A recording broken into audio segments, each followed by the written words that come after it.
Danijela, gdje ideš za Novu godinu? Idemo za Ameriku. U Kanadu. Ti, Milice? Jorgan planina. Anđela, gdje ideš za Novu godinu? Na Maldive. Ja volim toplije krajeve, tako da... Čekaj, je li to nešto romantično? šta da vam kažem, ostaći tajna. Andreja, ti? Ja idem u Los Angeles. Isto kao i prošle godine.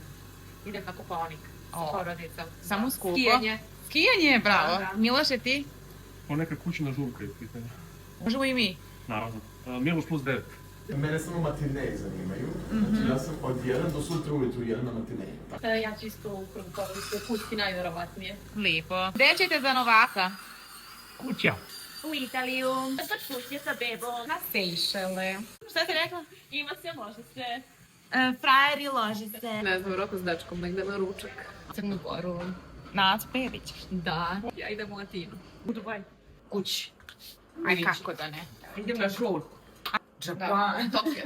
Ja idem u Barcelonu. Na Tajland. A. Za Novu godinu.